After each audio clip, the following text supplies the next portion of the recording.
will go live in 5 seconds. Greetings, greetings. It's another edition of Revolutionary Hoodoo, New Orleans Voodoo Secrets and Recipes. Coming to you live. Come on in, come on in. The fire is hot. The water is a-boiling. It's time to put something in the pot. Come on in, come on in. All is truly and indeed a blessing. Ashe, ashe, oh, ashe.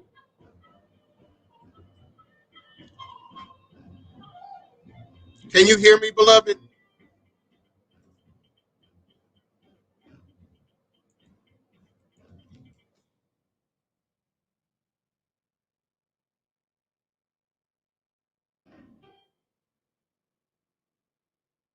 Greetings, greetings. All is a blessing. All is indeed a blessing.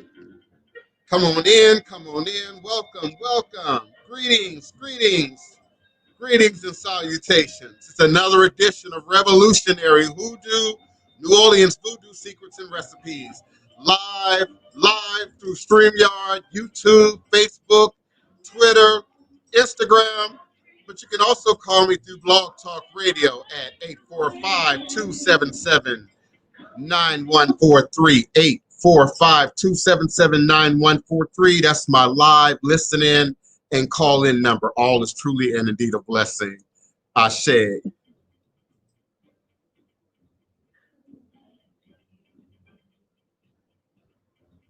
I'm longing for my family coming back to you. Out of bondage and now I am free. Da da da da da da da da da da da da da da. Greetings, greetings, welcome, welcome this Friday. Come on in, come on in. Ose Ifa, come on in, come on in. Welcome, greetings. And live from Treme, live from New Orleans, Louisiana. Come on in, welcome, welcome. Authentic Hoodoo, Voodoo Secrets and Recipes. Come on in. You're welcome here. Come on in. Come on in. All is a blessing. Greetings, beloved. Greetings. Greetings, Wapani. Welcome, beloved. My beloved sister. Come on in, girl. Come on in. Welcome, welcome. Kiona D. Carter, our beloved moderator. Please do show all respect to the goddess as she helps me to maintain some order in the live chat. Come on in, Denise Preston. Come on in. One of my regular co-hosts, Denise Preston. Come on in, beloved. Welcome, Gabby the Goddesss. Greetings, greetings, greetings and salutations, beloved. Shamafia, come on in, beloved. Alafia, Aboru, Aboye, Aboshishe. Come on in, come on in. Ella, Yemi Oba, yes, beloved. Come on in, come on in. We honor you, we greet you. Beloved goddess, come on in. Yemi is always welcome in this space. Come on in, come on in. Greetings, greetings, beloved. Come on in.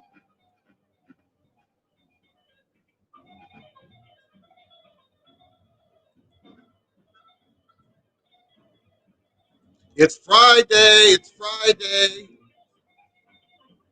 Come on in, come on in. It's Friday, come on in.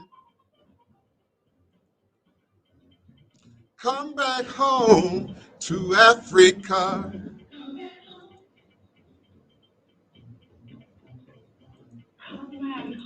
Greetings, greetings and salutations, one and all. Come on in, come on in. All is truly and indeed a blessing. Welcome, welcome.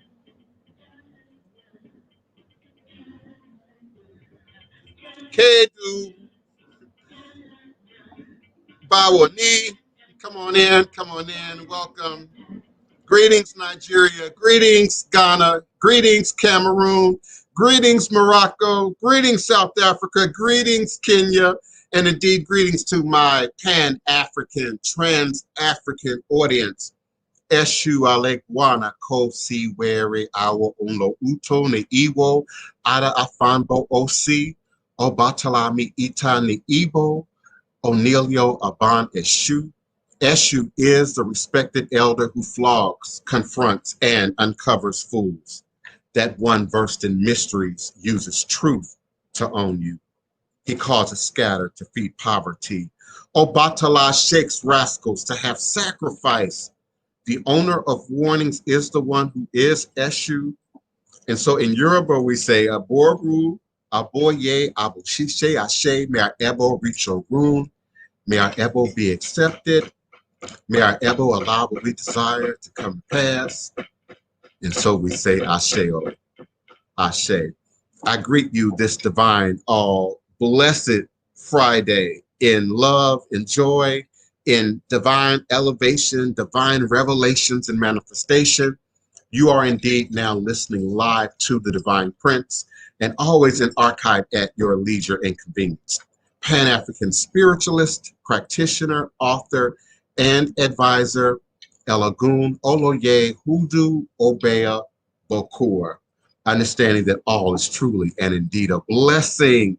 If you can just see beyond the veils, for it is all just an illusion and a test and one of the greatest divine mysteries of this life cycle. It is indeed my constant prayer, my affirmation, reverberation.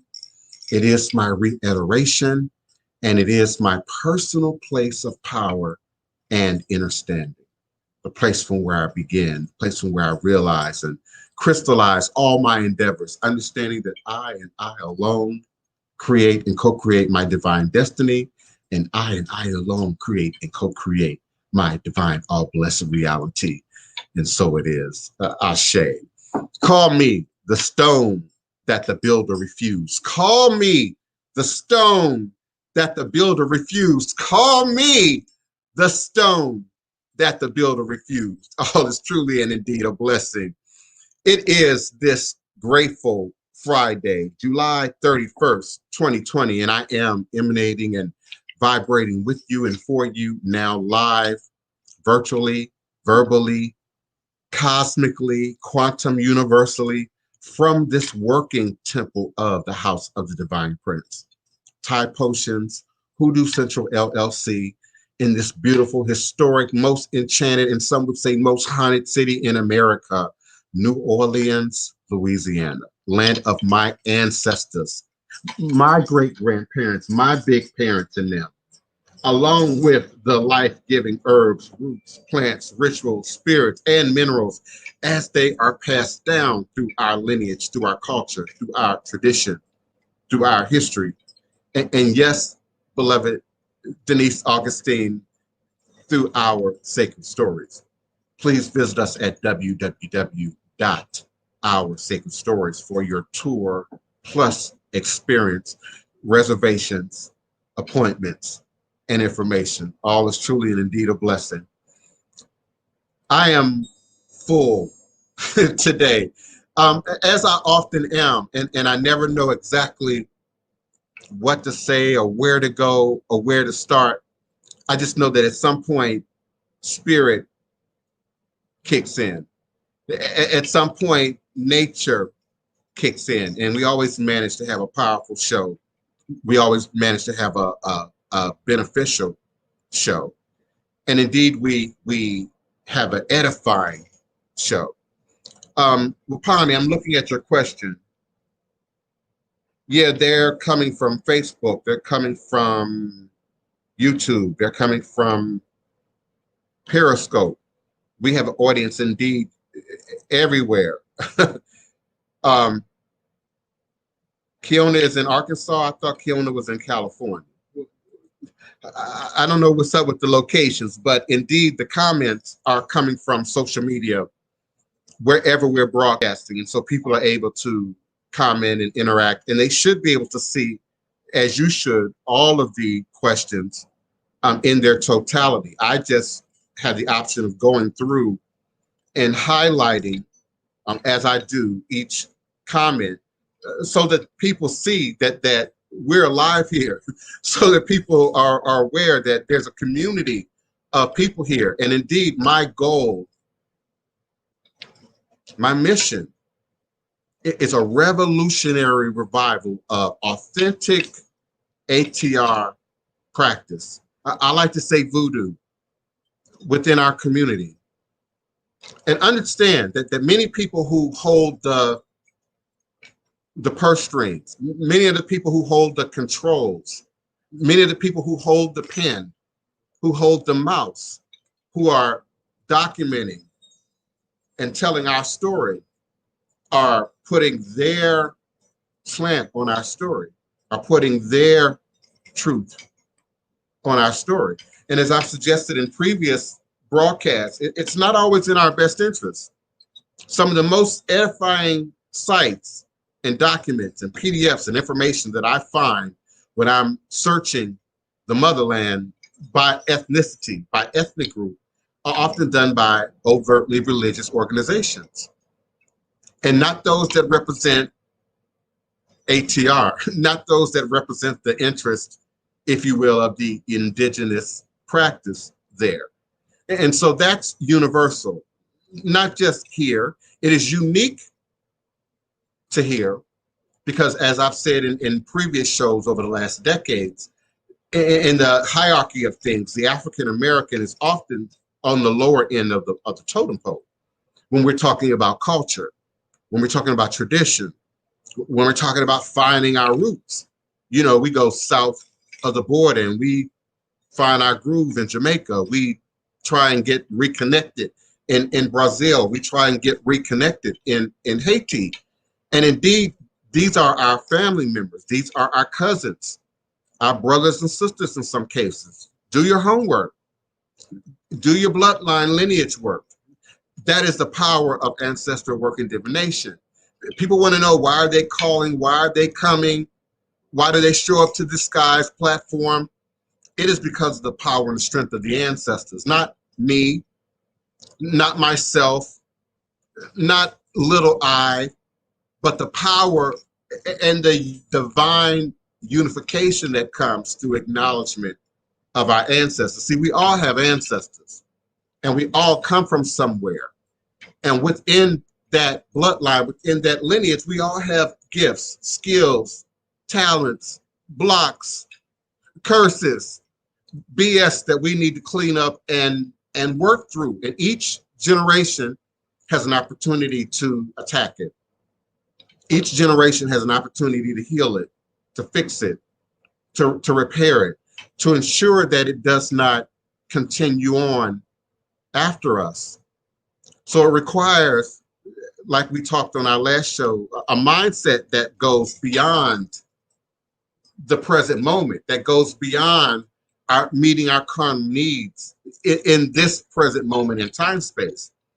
We are indeed connected to the future. We are indeed connected to the past. We are indeed operating in the time spectrum, in the time continuum right now in this divine moment in time space. So we all have an opportunity to create and recreate a reality that mirrors our image. Listen, they're going to shut you down. They're going to keep you quiet. They're going to pretend like you don't exist. They're not going to acknowledge who you are. Listen, I'm the truth teller. Take it in, absorb it. They're not going to be willing to fix it. They're not going to be willing to heal it. They're not going to be willing to repair it, particularly if it's in your interest. We don't live in that kind of world. So you've got to go higher. You've got to dig deeper. Spirit people, practitioners, healers, readers, you've got to go deeper. And you've got to be willing to do this work for an absolute cause. Love is an absolute cause. The ancestors is an absolute cause. The universe and nature is an absolute cause. We've got to grow beyond just feeding our flesh, just feeding what's most immediate. And understand, this is by design. It's in our food, it's in how we live, it's in our housing, it's in the structure of our work schedules and in our educational systems. This is indeed by design. And we look at who we are, Black, white. I said I was going to stop doing that. African Americans, European Americans, Indigenous Americans, Asian Americans, when we look at who we are, look at the diseases, the Western diseases that our Asian community develops once they sink into Western thought, once they buy into it wholesale, once they become American, once they become just like us. And so we are by far consumers. I'm not just talking about what you buy at the grocery store. I'm not just talking about what you watch or don't watch in terms of advertisement, whether it's on TV or in the internet or in social media, etc. They've gotten real crafty at it now. It's in your Instagram, it's in your Twitter, it's everywhere. But we are indeed seen as consumers by the majority of the rest of the world. What we have passes through our hands, passes through our coffers, passes through our communities, and goes right back out to feed someone else's community, someone else's idea, someone else's vision of God, of what the world is, of what life is. So those of us who identify with ATR, those of us who identify with Voodoo and Hoodoo and root work and Akan and Fan and etc., have to translate that into our demonstration. And your demonstration is what you know, what you understand, what you believe, what you think you believe and understand, and how you've processed your experience. That shows up in your demonstration. It doesn't require a sign. It doesn't require a label. It doesn't require a bullhorn. You know, it's often right there on the front. And we live in a society that's trying to whitewash the front, remove the front, make the front look a very unique and specific, what is it, eugenics, a very specific way. And it often don't include me. It often does not include you. Often. Embrace the truth. Walk through the fire that is the truth. Now, the hope is in your ability to create and recreate. The hope resides in your ability to be that change, to be the difference, to refuse to be silenced, to refuse to be ignored, to refuse to be unheard. After God, there is Dibia. I introduced that to the audience the last show. After God, there is Dibia. And that's a popularized spiritual phraseology in Igbo culture, in Igbo spirituality and tradition. And so for those, my new listeners, we're talking about the mystics, the mediators, the healers, those who operate in between the human world and the spirit world, our scribes, our teachers, our diviners, our advisors. And I do say our entertainers to some degree, your poets, your lyricists, your musicians and your singers. Often our children pick up those songs, those rhythms, whatever's on the radio. They learn that before they learn the periodic table. They learn that before they grasp French or Spanish, you know, and so it's innate in us to respond to vibration. It is innate in us to respond to rhythm. It is innate in us to respond to patterns. And so an old mentor of mine back in the day used to say, the man without a plan, a man without a plan is always subject to someone else's plan. A woman without a plan is always subject to someone else's plan. Have your own plan, but then recreate and create the reality that mirrors your best interests. Denise is asking, what's a proper altar and do you mix? And how many individual ones did you need? What are y'all talking about? Okay, one Wapani. Denise, I need you to clarify that, or I need somebody to help me to understand what I missed in the chat as it relates to that question. Help me out, Denise, because you're usually, come on in, beloved. Get that camera together. Come on in. And I'll come back to that. I'm just confused about what you're asking me exactly. Orisha and Irumole.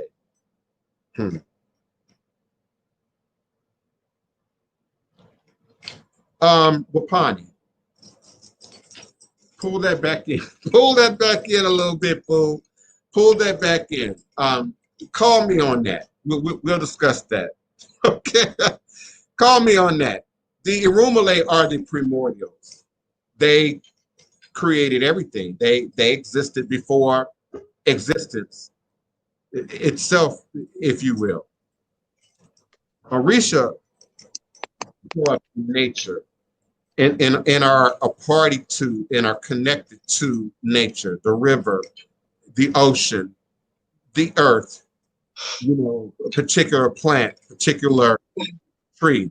So in the most simplest way of explaining it to a global worldwide audience is Orisha are found in nature, and there is no voodoo without nature. There is no Fa without nature. There is no Ifa or Afa or Fa without nature.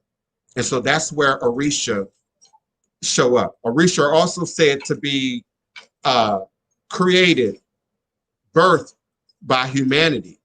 So we elevate Shango as an example of a human Shango, third king of Oyo, who then went on to be elevated to the realm of ancestors and then ultimately to the realm of Orisha.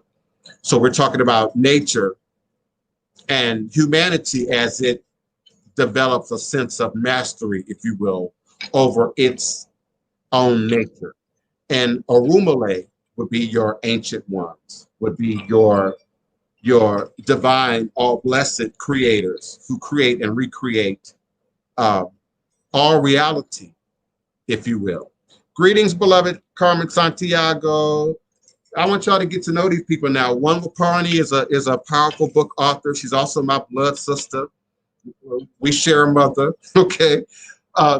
Carmen Santiago is my bilingual, fluent assistant, and you will be seeing more and hearing more from Carmen Santiago as we move forward. Greetings, beloved. And of course, Keona D. Carter is our professional, expert group moderator. She's our concierge in the virtual space. Greetings, greetings. Denise, who might be a cousin? Girl, your comments are coming in. Oh, I saw Carter, Keona, and I'm related to Carter's from Arkansas. And she kind of resembles some of the Carters, and so I was just curious to see if she had some roots in Arkansas. You just never know. Yes, you do. You never know.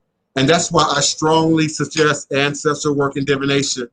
And just as importantly, getting that DNA done.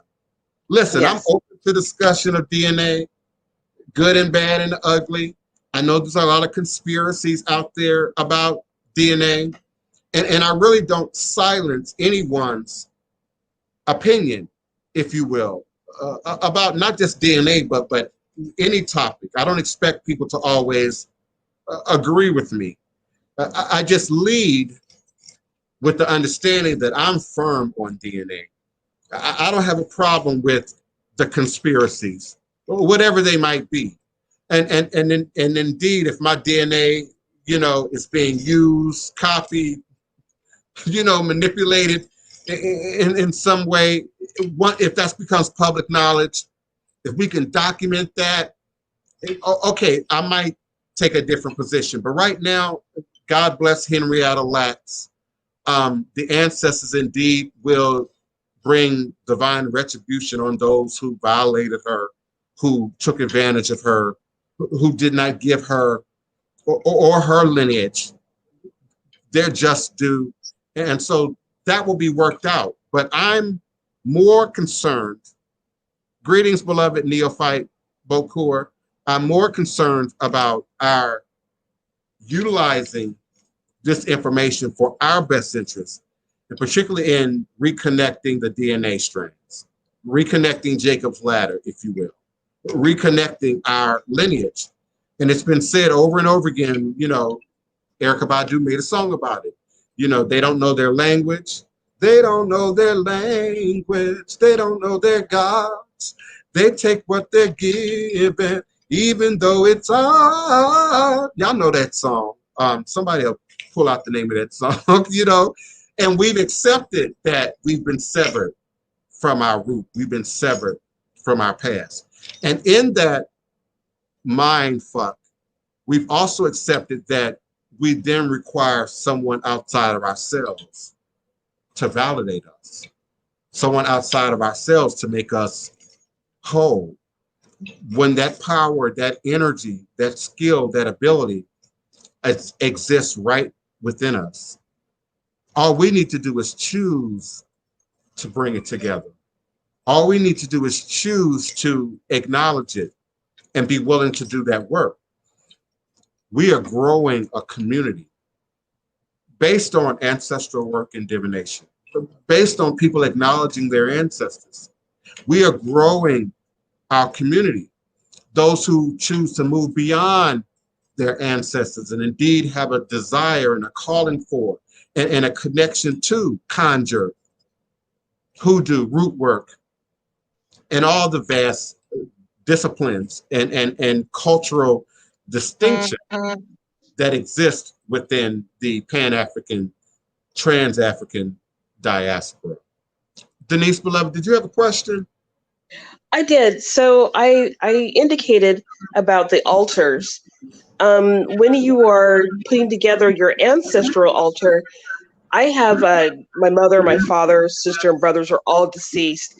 And so when I'm putting together an altar, I can put them all on the same one, right? As opposed to if you have an altar for any of the other deities you want to separate. If you could just elaborate on altars. I will to some degree. Okay. Obviously, I'm not. Are you one of my godchildren? I hope I am. No. Are you officially one of my godchildren right now? No, I'm not. Okay. Are we doing ancestral work and divination? We will be, yes. Okay. We're going to cover that. Okay. We're going to cover that. But I will say, people are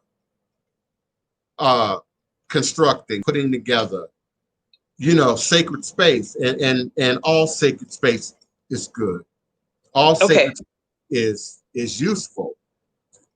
Just don't call it authentic to voodoo.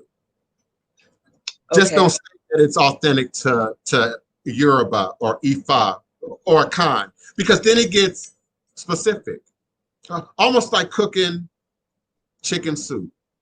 You know, the Jewish mother might not cook it quite like the Baptist mother, might not cook it quite like the Jewish mom from the next block over, quite like the Islamic mom, you know, 3-4 blocks away. So I don't want to give the impression that, you know, it's either all right or all wrong. We live in a time where we kind of exist in that dynamic and these extreme polarities. I'm either really good or I'm not good. I'm either rich and highballing, or I'm struggling and trying to make it. And we don't acknowledge the middle. And I've said before in many shows, and I'm still speaking directly to you, Denise, as well as a listening audience. I'm here to build and create and birth healers, practitioners, but people who are committed to it, who are serious about it, who are doing this for a living every day. Listen, if you heard me say I was looking for practitioners and readers and you never participated in my show, none of us can identify your name, and then you sent me an email and you expected me to respond right back and say, hey, come on in, you tripping. You tripping. And that's how some of you all are going into your friendships, your partnerships, your love relationships. There's no building of a relationship that takes place. And with ATR, and I say indigenous practice, there has to be the building of a relationship. These traditions were passed down orally. These traditions were passed down through demonstration. The modern invention of type and books, and now the internet is just that, modern. And it brings a whole new level of dimension to this. So there's space for everyone. Let's just be clear about the dynamics. Let's just be clear about what the rules are.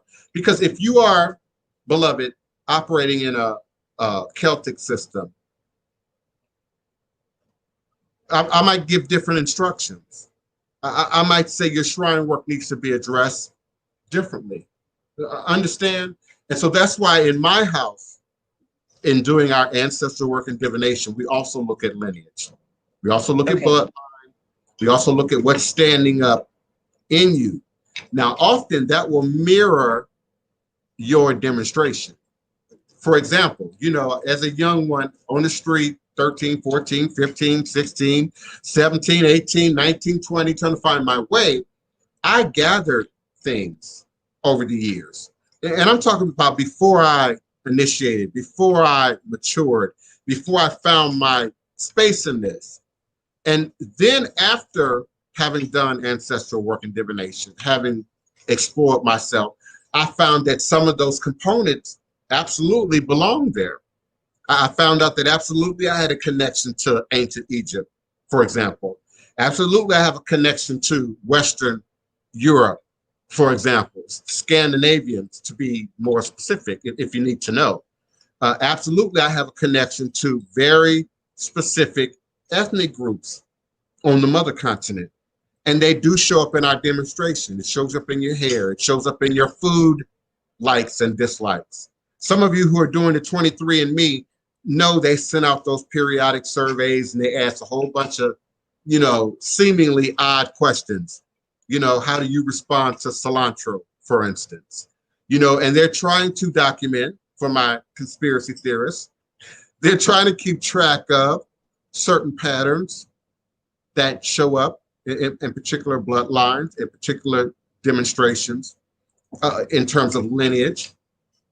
But we would want the same thing, you know, we would want the same information, but from a Pan-African, Trans-African, ATR-based perspective.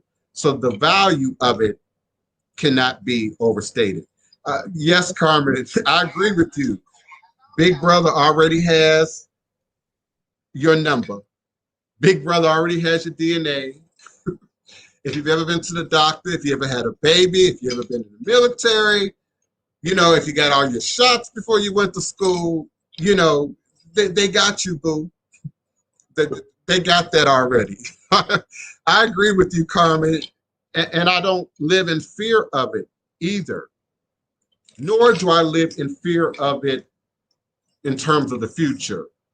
You know, what might happen after us, you know, after we've gone, after science and technology has found its way, you know, and has evolved. You know, I watched Star Trek. I grew up on Star Trek and Star Trek The Next Generation and Stargate, you know, which is one of my favorite movies, you know. So I get it for those who fear it, but it's not a fear that prevents me from walking out the door. It's not a fear that prevents me from utilizing it indeed for our best interest, for our best needs.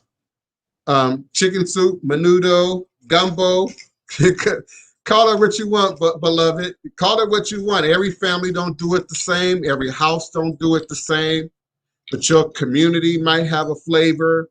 Your family might have a flavor. Your big mama might have passed down, you know, a recipe or two that people have sought to maintain, but can't nobody cook it like Chef Bougie. Can't nobody cook it like me. Indeed, when you're operating in your real truth, Denise, nobody can cook it like you either. And so there are going to be Ebo, there are going to be sacrifice that my godmother, may she rest in her room, Mama Yaya used to say, baby, that's your Ebo. Now you have to do that work. Now you have to commit to those spirits. It's just often we don't always have the information as to why. I've always connected to Asia. There was a time as a kid, you know, in those last remaining years before I had to leave the house, my whole room was Asian. I even took these white drinking straws and had this little trick, and I would weave them together into these Oriental lanterns, and I would put colored lights in them, and I had a platform bed, and I just had this connection to Southeast Asia, Burma, India, you know, only to find out that my oldest ancestors are Southeastern Asia. In my teens, I developed, you know, this wandering spirit, this sojourner, you know, and in that course, Sufi music and Sufi culture became a strong component to my dynamic. You know, so at least once a month or so, that's all I can listen to all day, you know, and usually on a Saturday, Sufi music. And I clean the entire house. I dress my altars, my shrines, you know, I meet their needs, if you will. So there be a place and a space for all representations of who and what you are. Just, you know, through my process, you're just a little bit more clear about it than someone who doesn't necessarily have the guidance or the system in which we are utilizing here. Thank you. For obvious reasons, I can't just give it away. You know? Right. No, I understand. Thank you. Yeah. Thank you. Greetings, Kiona, beloved. Did you have something you want to say? Greetings. How are you? All is a blessing. All is a blessing. So I know that we're talking about ancestral work and DNA, but I really wanted to touch on women. I have learned about it, but I recently did like a womb detox, and you know, steaming, you know, the vagina, and just really just trying to get rid of the energy and to the limited information I have, may I say ignorance of past relationships. And I'm starting to see a difference in my hormones and my energy. So in ATR, is there a such thing as being able to clear out those? Absolutely. And you started with the right word, detox. And that's one of the things that Carmen and I are formulating right now. Gathering the herbs, the roots, the necessary concoctions, if you will, that we can apply physically, eternally. A great deal of the airway or the roots and plants that I work with are indeed edible. Now, in terms of dosage, that's a whole nother thing. And that's where sort of our skill and expertise comes into play. But there are indeed tonics and drinks and mixes and teas and tinctures. My sister Wapani is also, you know, she might call herself a student, but she's developed a certain level, if you will, of mastery also in navigating plants and herbs and taking them in, eating them, ingesting them, making teas with them, cooking with them, but also the ritual and spiritual applications by which we apply plants in terms of the practice. Indeed, that can be removed. I also strongly encourage the usage of minerals. Only the ignorant would not support the usage of minerals. And many of these things are the most organic, the most basic, the most fundamental things that our ancestors would have utilized, would have applied, would have had ancient knowledge of. And a great deal of ancient knowledge has been lost to us You know, just try to figure out how certain things are built, how certain things are constructed in the ancient world. Gives us just a hint of the knowledge that exists among the ancient world that is lost to us. We like to think of anything that's behind us as somehow being old, outdated, outdone, in the past, and not useful. And I want to address Gabby too before I get too far ahead. You got to say more than that for me, beloved. Otherwise, listen, I know you're not a bot, B-O-T, so I'm being a little bit facetious, but you got to say more than, yeah, it's a scam. You got to say more than that. That's what the Trump bots do. They run through Facebook, they run through Twitter, and they say, no, this ain't real. Yes, this is real. No, the COVID ain't real, you know, and then it becomes a conspiracy. Now, if you got some information, beloved, share that with us. If you got some details, share that with us. I need you to explain scam how. Scam what? And how many DNA tests have you taken that you can compare it to? See, I have a hard time with people who've never taken DNA, who then latch on to the conspiracy theories that are promoted in social media without ever having taken one, without ever knowing the inner dynamics of these systems. Just like I don't go into great detail about what I teach, because that's what I teach. Your brands don't go into great details. Only your foods are ordered by the FDA to put the ingredients on the label.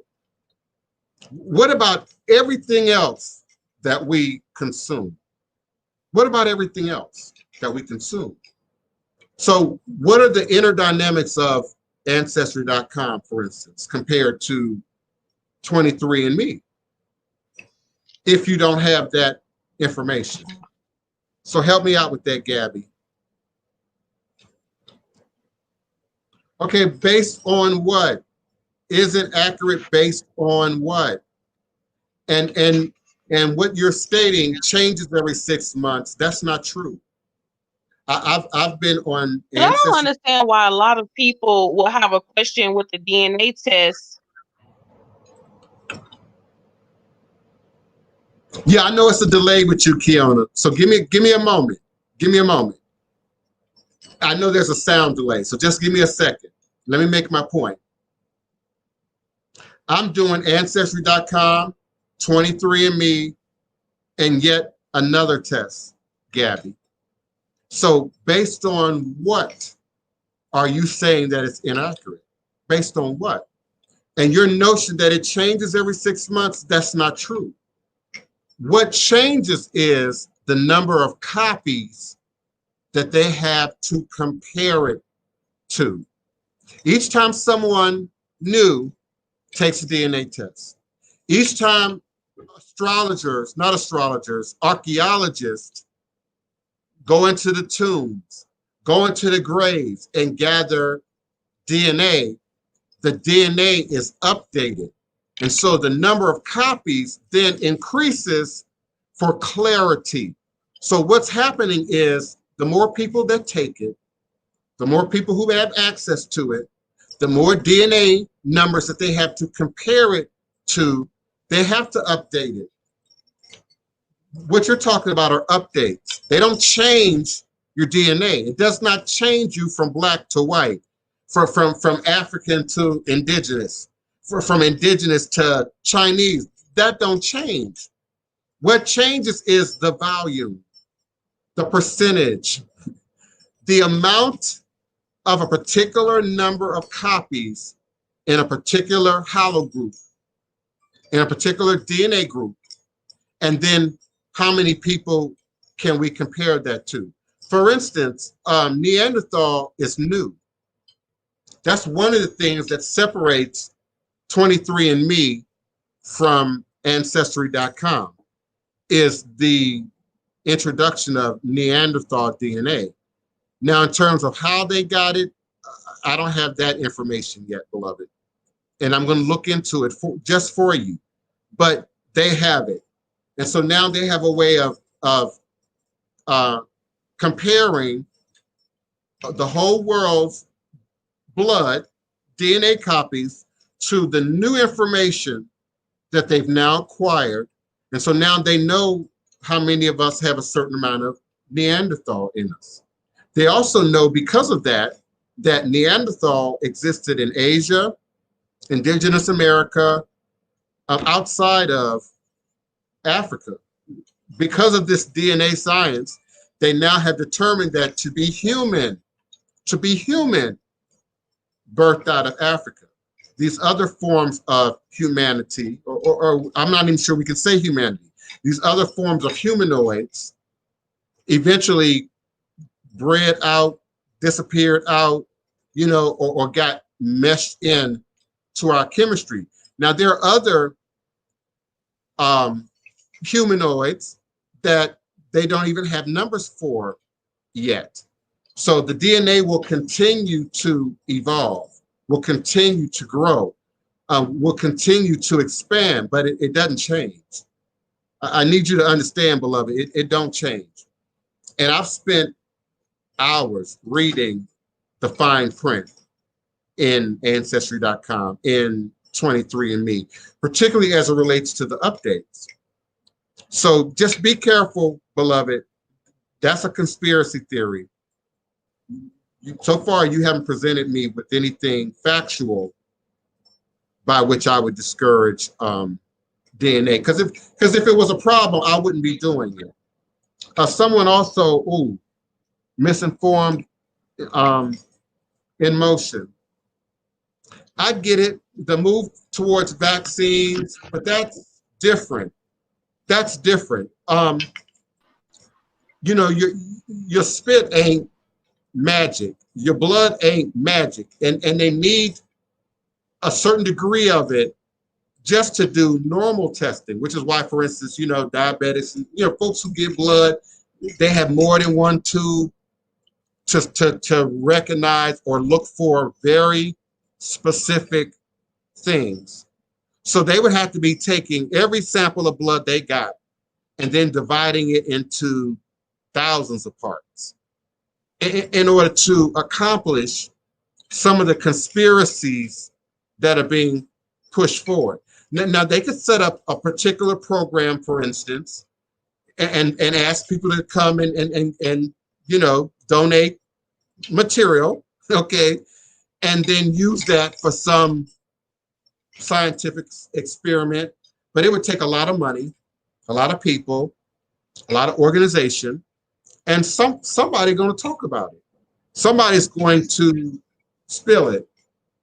Somebody is talking, but we can't hear you. Kiona, maybe you said something, we didn't hear you really. So I understand the not trust. I get it.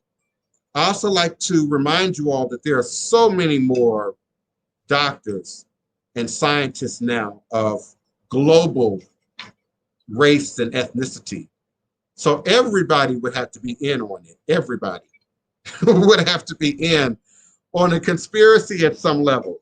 Everybody ain't whoever that Nigerian doctor is that your president whipped up. Now, how true is her information? I got people riding on her information, misinformed. And you know she crazy. If you look at some of the bullet points, you know, how many of y'all are having sex with demons? That's giving you urinary tract infections and cervical cancer. How many of you are sleeping with incubus and succubus? Now, when I talk about demonology, y'all get worked up. Oh, Y'all get mad. oh. But now Trump can pull the Nigerian woman out of his ass, and now y'all are down with the demonology. Come on now. Come on. That's why I started this show. Listen, they're not going to give you credit. They're not going to acknowledge you. They're not going to pat you on the back. They're not going to say you're doing a great job. You've overcome, you know, your limitations. The gate open. No one's going to do that. You got to do it for yourself. You got to document it for yourself. And your mind will play tricks on you. That's why you got a journal. Sometimes you need your journal to remind you of happier times, to remind you of times when things were working. Because when things ain't working, it's real easy to say, throw it all out, throw the baby out with the bathwater. It's easy to say, screw the whole world. Y'all tweeting it, for God's sakes. I'm looking at your tweets. Just because I don't respond to it don't mean I don't see it. But then the next day, y'all offering readings and consultations. but just 48 hours before, you were suicidal, and you were ready to throw it all in. We've got to address healing. We've got to address, and that includes the mental health. That includes the mental health. These practices of witchery originated in healing, y'all. In healing. Not these modern games of war that we're playing now. This ain't about your frenemies. This ain't about who's jealous. This ain't about the competition. We are fighting for our lives. And every minute on the clock, somebody is losing their life over something stupid, over something unimportant, just because. Oh, we thought you had a cell phone. Oh, we thought you know, just because. And I'm not just talking about the police. I'm talking about all levels of illicit activity that's going on in our communities. But somehow we get it twisted, Kiona, when we start talking about the spirit realm. Now all bets are off. Now there are no rules, and we can just kind of make up shit as we go along. And life is real. This game is real. This is real, y'all. This ain't no video game. This ain't no pinball machine. Do y'all remember that pinball machine? Yes, indeed. So yes, Carmen, it's what we eat. It's what we drink. Listen, one of my greatest mentors, Adama Alaji, out of Atlanta. She used to do a weekly podcast, I think on Thursday nights on WRFG out of Atlanta. She would talk from like 11 to like 3 in the morning. You know, she was my inspiration for getting into podcasting.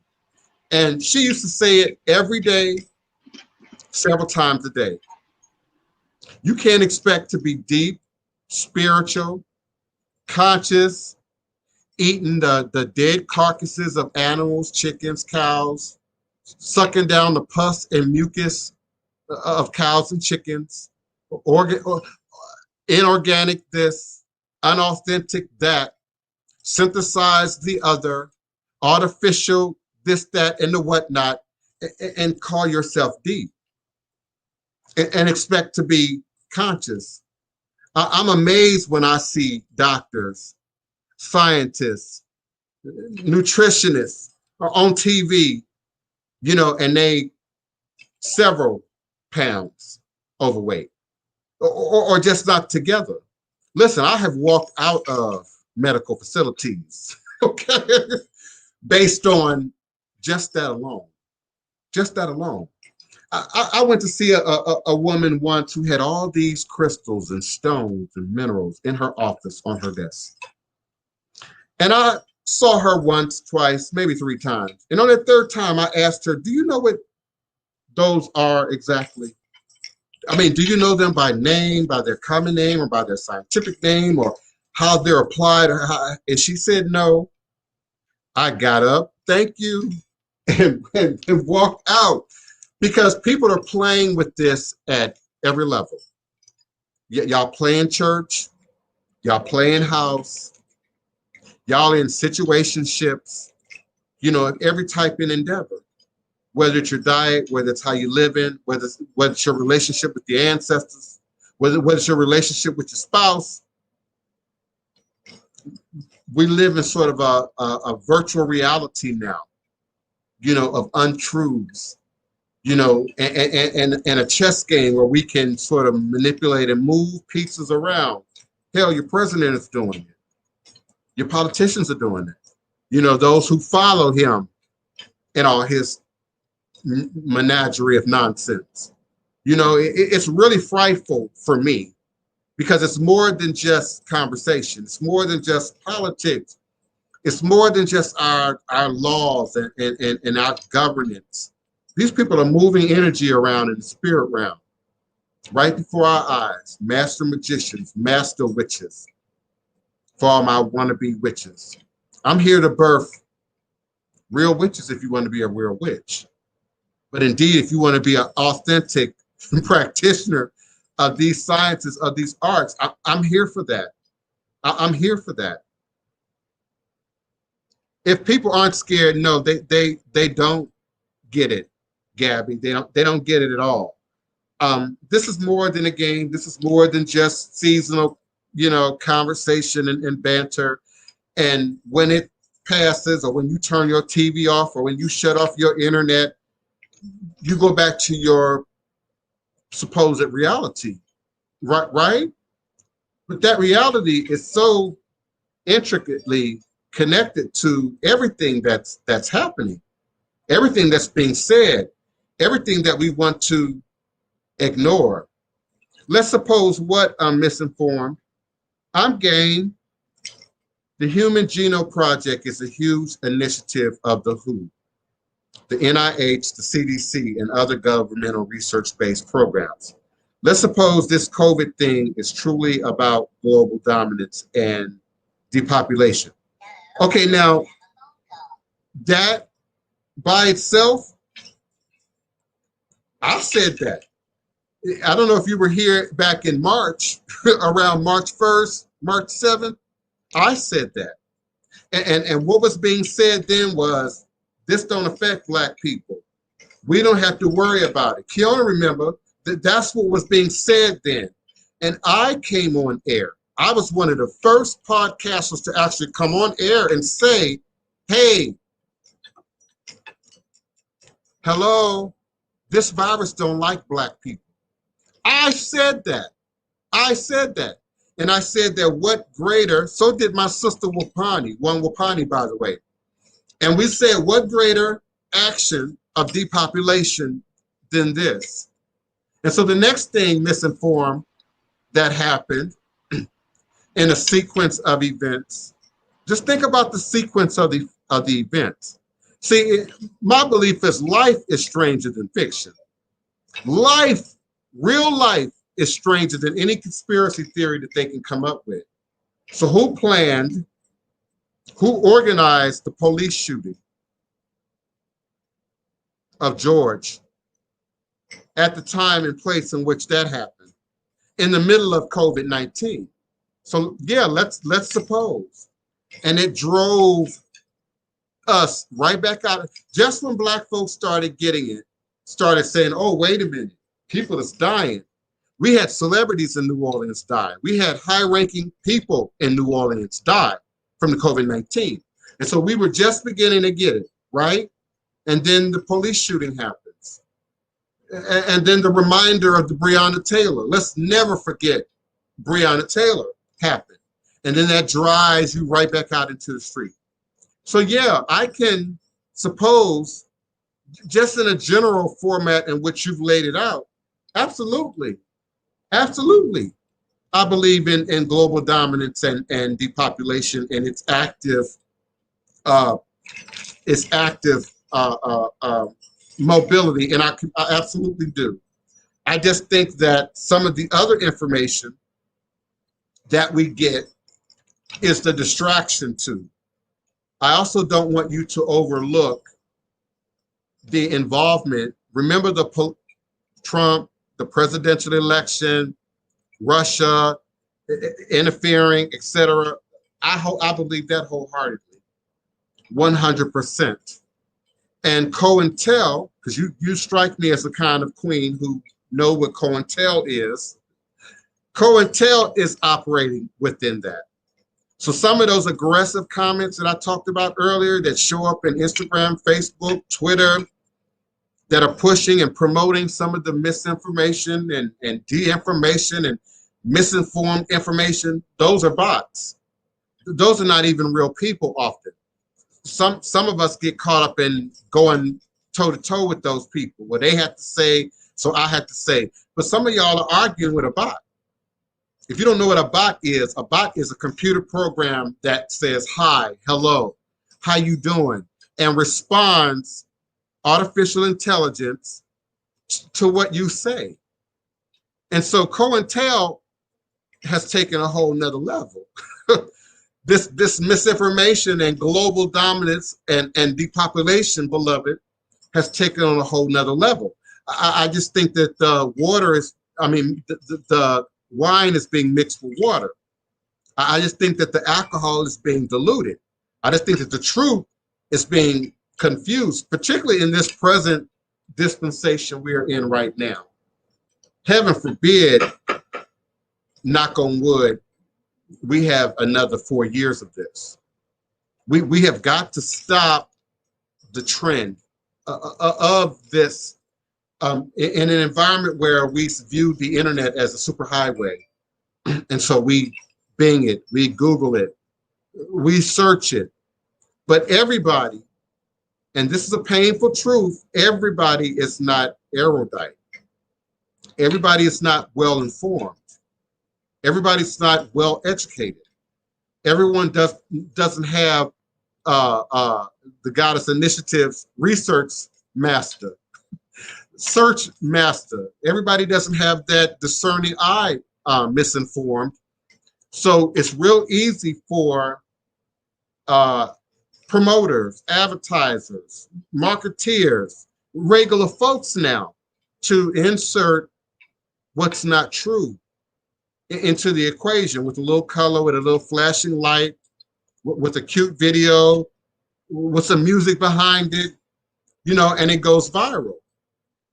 How many accounts do we run across every day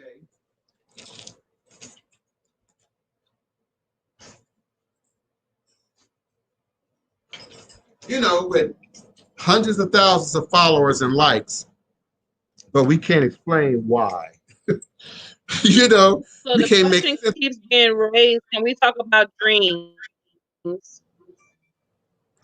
Yeah, what about them? I saw that, but it's not specific. What about dreams?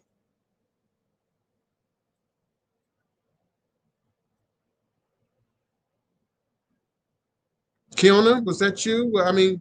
Is that it? Hello? I can still hear you. Thank you. Can you speak? Can you talk for me while I try and figure out the chat? Oh, of course. Greetings, everybody. All's a blessing. DP raised the question, and I was just waiting for her to elaborate. Okay. Okay. Go ahead, Neophyte. Oh, okay. Thank you. I just want to add in. Oh, I think I'm creating an echo. Hold on. Let me fix that. How's that? Yeah, you sound good. And before you, let me say this before you start. Yes, sir. DP, that is too general. If you're going to throw out a general question like that, I need you to either get on the phones or get on your camera. Hold on. Area code 973, I'm going to come to you momentarily. Okay, just give me a second. Go ahead, Neophyte Bokur. I love this topic. But I'm connecting dots here. I wanted to try to see if I can direct people's attention to the lines that I'm creating, connecting these dots. Kiona brought up a great topic with detoxing. I try not to go into that. Obviously, I'm a man. I don't have a womb. But as a man, I should be concerned with where my information, my genetic information is going. I need, as men, personally, I think we all need to be detoxing ourselves as well, because we are not clean. Our DNA holds a lot of genetic information. The woman's body can break this genetic information down in ways that men, we're not necessarily going to have that ability to be able to do. So when you take in this this information, what's the word I'm looking for here? Intimately. We're sharing DNA, much like how the land, DNA lands in the land that we're. You're breaking up on me. You're breaking up, but I want to respond to that. There's absolutely truth there, but I think you could And we are sharing genetic information. So yeah, you can take that to another level. yeah. You said, you know, I don't have a womb and I'm not a woman, but No, I mean me in particular, as a man, if I'm going to be intimate with a woman, my DNA has my structure has to be. Yeah, Oh, you're not hearing me. I'm responding to what you said, but I'm adding to that in that it is in your DNA. Yes. You were female until your mother was in her 3rd trimester of pregnancy. The last. Oh, exactly. I was going to go right into that. That's exactly right. In your DNA, I need you to look at it more as a memory. You're disconnected from the memory of, just like we're disconnected from the memory of being in the womb, many of us, unless you've gone through that type of therapy, rebirthing therapy, most of us are disconnected from that memory. You're disconnected from your youth. I know people who are disconnected from 15 years ago. And I can recite certain information, certain scenarios with clarity. Wapani will tell you, I can remember things that happened at 3, at 4, at 5, like it was yesterday.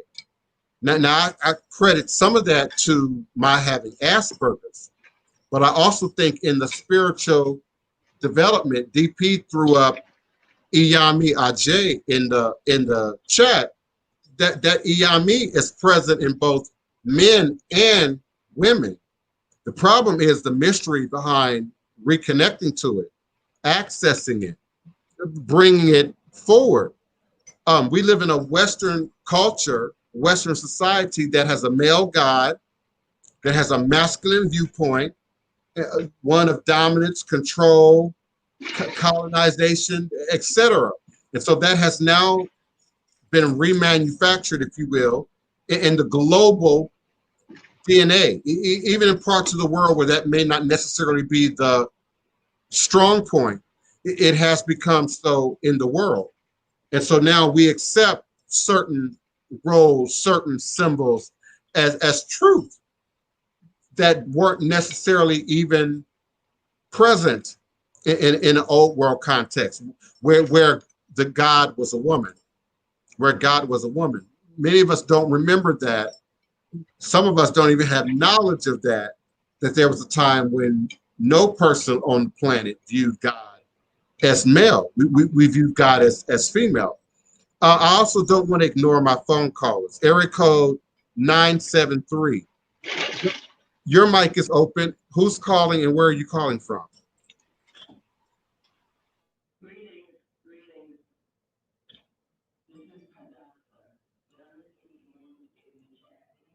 Oh, okay. I'm glad you called. Come on in, beloved.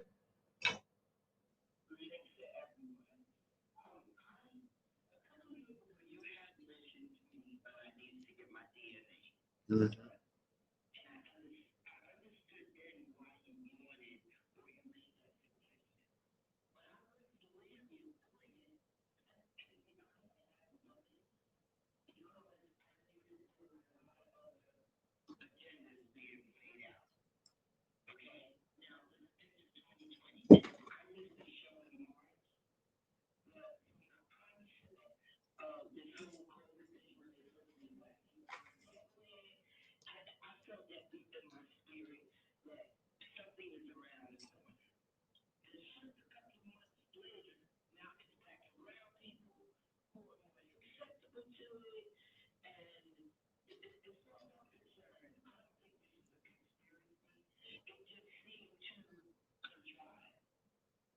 Mhm.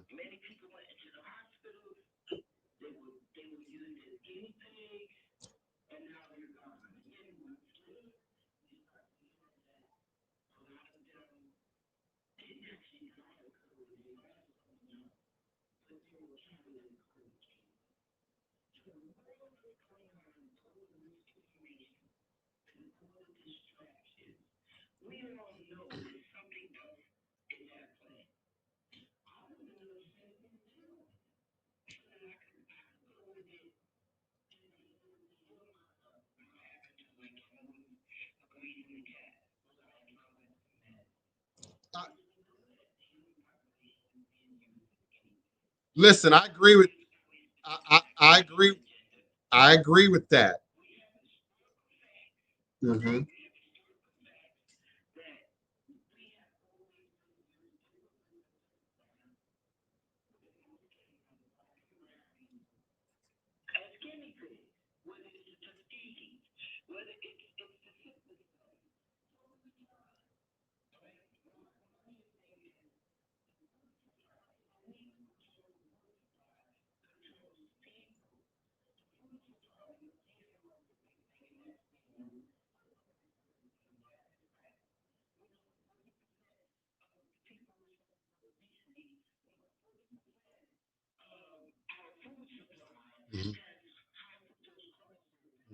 Hmm.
Oh,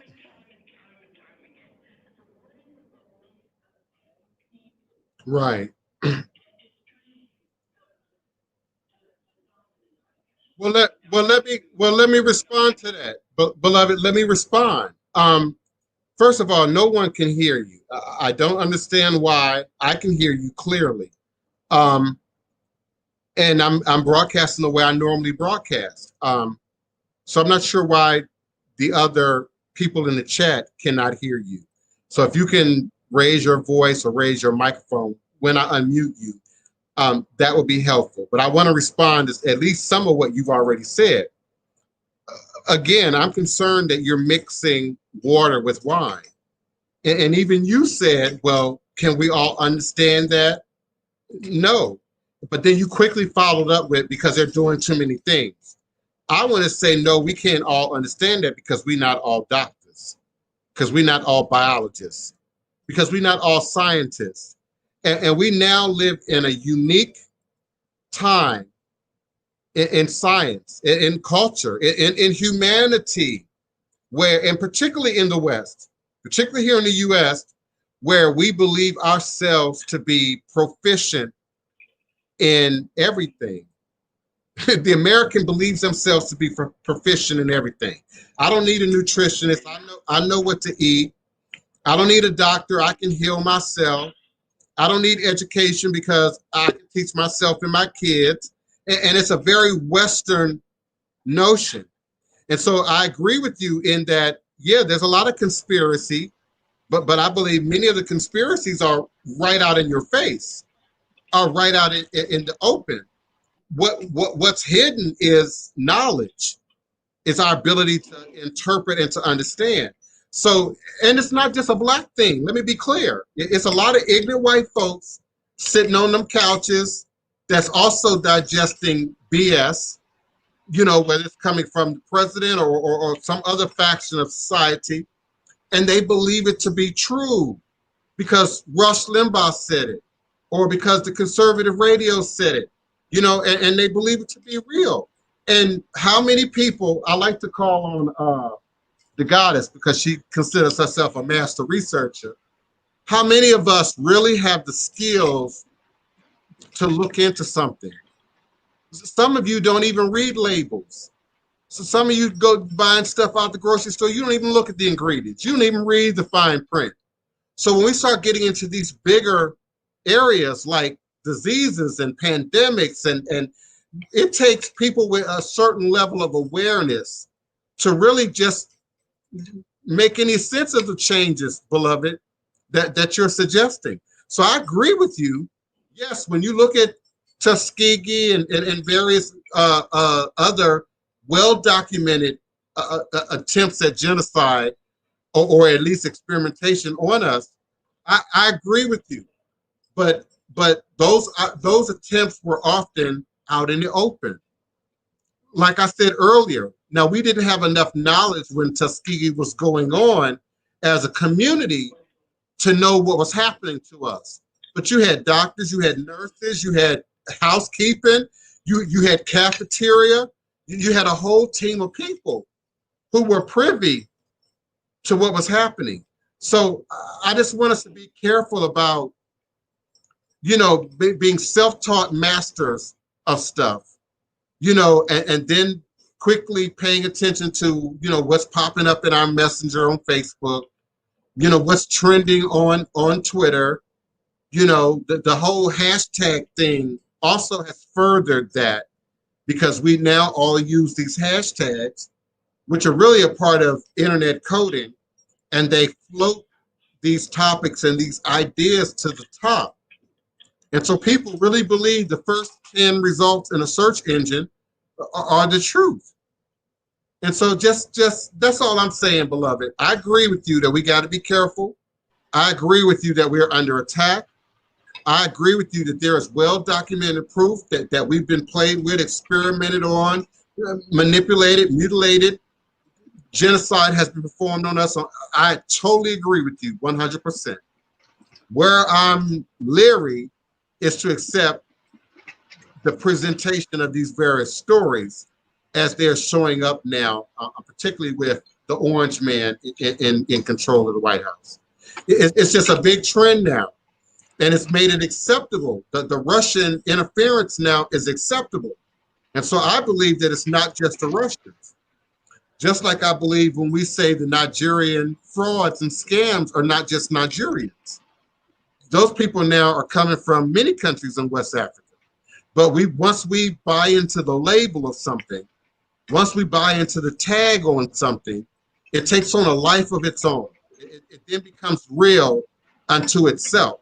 So I agree.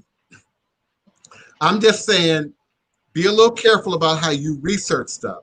Like when I see these posts, I research them. I then try and do a search. I then try and see, when did this story first appear? Who introduced this story? What was the source of this story? And a lot of people don't do that. And so by the time you find out that something is not real or not true, it's made its way into the, into the social stratosphere of things. And this whole fake news, I'll be so glad when just the usage of those two words dies out, because it's a game unto itself. It's a part of the mind fuck. It's a part of, forgive me for using the Bible, y'all. Hold on for a second. Let me get this out. Hold on. Even the Bible says that in the last days, the truth will be taken for a lie, and a lie will be taken for the truth. Mothers will be against the daughters, fathers will be against the sons, etc., etc. So, again, I pull from the magical book because I have a foundation in that. But that's what we're looking at right now. That's what we're looking at. So we got to be careful about the information and what we accept as true, what we accept as fake, and how we explore that. Now you come on in, and then Neophyte Bokor, you come on in after her. Copy. Yes, beloved. I can hear you. I've never had a problem hearing you.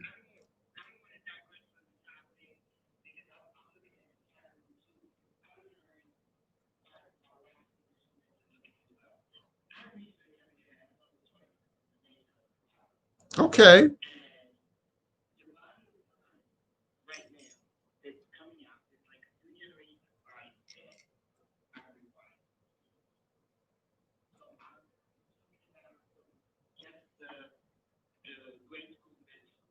Mm-hmm.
Oh, hold on. That's not the same. Hold on.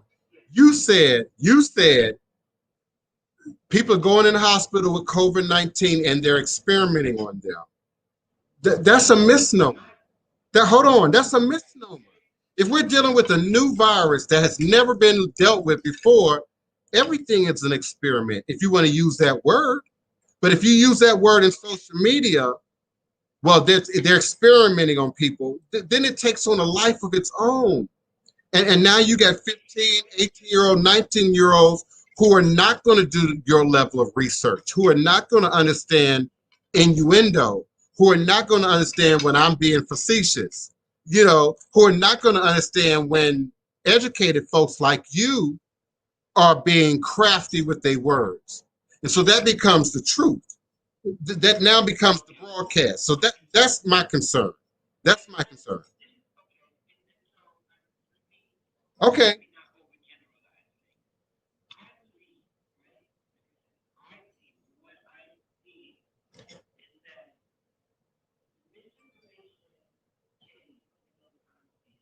Mm-hmm. Yes.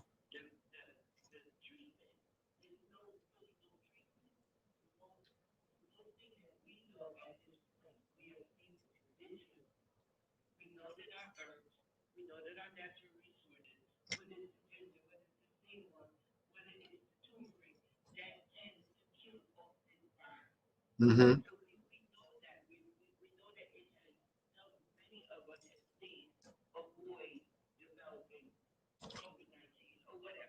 Right.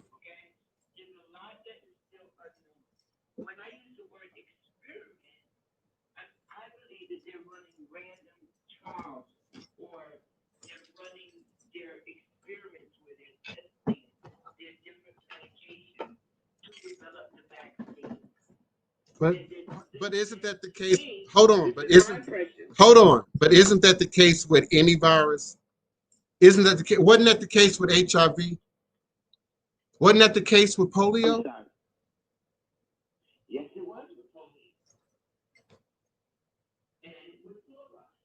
Right. Mm-hmm.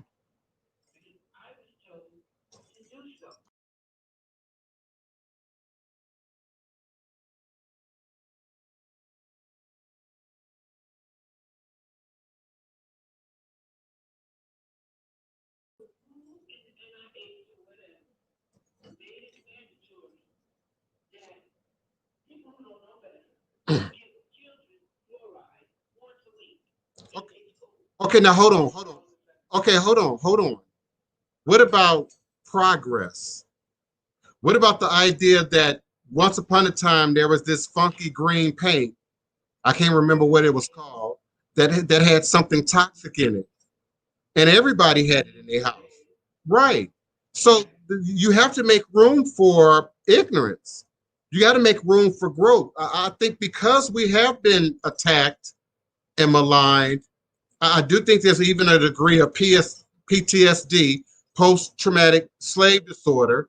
So, and to add what you've already said, what we're eating, what we're drinking, the fluoride, so right, what we're breathing. So what about the mental effects? Why is it that we're quick to identify the conspiracy at every level, but when I start talking about mental health, the chat room gets quiet. When I start talking about psychiatric state of mind, the room gets quiet, because all of those things that even you are suggesting would affect how we interpret information, how we interpret our experience. Why are so many more young people now depressed than ever before?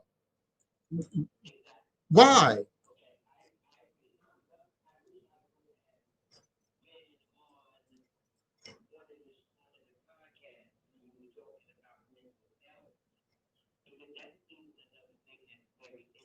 Mhm.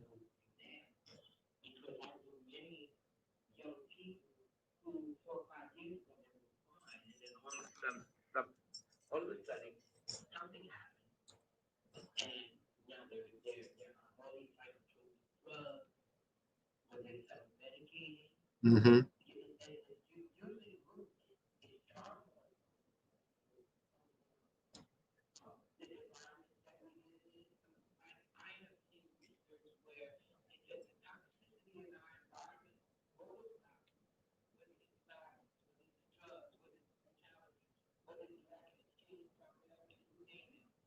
Plastic, plastic. Think about the amount of plastic we're internalizing.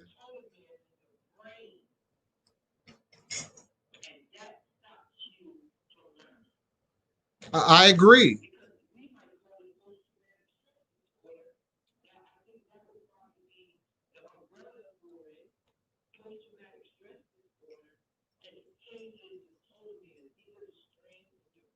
Right,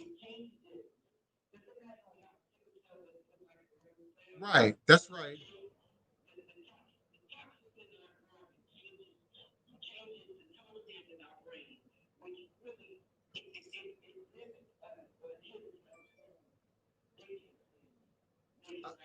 I agree. So can you agree with me then? Hold on. So can you agree with me then? So can you agree with me then? So can you agree with me then that our community just might be more susceptible to conspiracy theories than other communities? Can you then agree with me that that poor whites might also be susceptible to misinformation, to to manipulation? So that's where, right, and we're all in that environment. We're almost all in that environment now with TV, now with the internet. Now we're all in that environment. 30 years ago, 40 years ago, many of these voices would not have been heard. You didn't have no video camera. You didn't have no phone with a mic in it 30 years ago, 50 years ago. And so many of these voices and opinions would not have been heard. The only opinions we would have heard would have been your pastor, your politicians, Barbara Walters, Walter Cronkite, whoever was on TV back then. But today, everybody has a voice. I don't want to say anybody. Everybody has a voice. Everybody has an Instagram. Everybody has a Twitter. Everybody has a Facebook. And some of you are bored. That's not a judgment because you post it. Some of you are bored, but you tech savvy. Some of you are bored, but you're great at researching. Some of you are bored, but you're great at reading into the details of stuff. And so those people learn how to push up their voice in social media. You have people in social media who have no friends in real life, who have no popularity in real life, but they can generate it online behind a mask or a picture of a flower or a dog, and then spew racialism, then spew politics, then spew fake information. Remember, there was a TV show called Catfish. Catfish. So to me, catfish is just another way of looking at COINTEL. So you got people in COINTEL who look black, profile look black, profile look indigenous, profile look Asian, but they're spewing nonsense. Right. But because it's popular and it's online and everybody follows them, then it finds its way into the pop cultural gumbo, if you will, of what's truth and what isn't. Are you following me? Yes.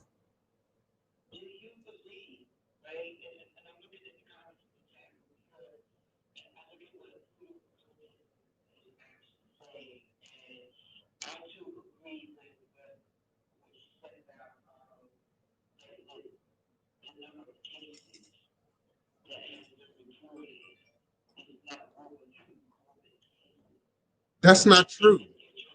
That's not true. That's not true. You're welcome to agree with it. I'm just saying it's, I don't, I'm going to, go ahead. Go ahead. You know, 4 people.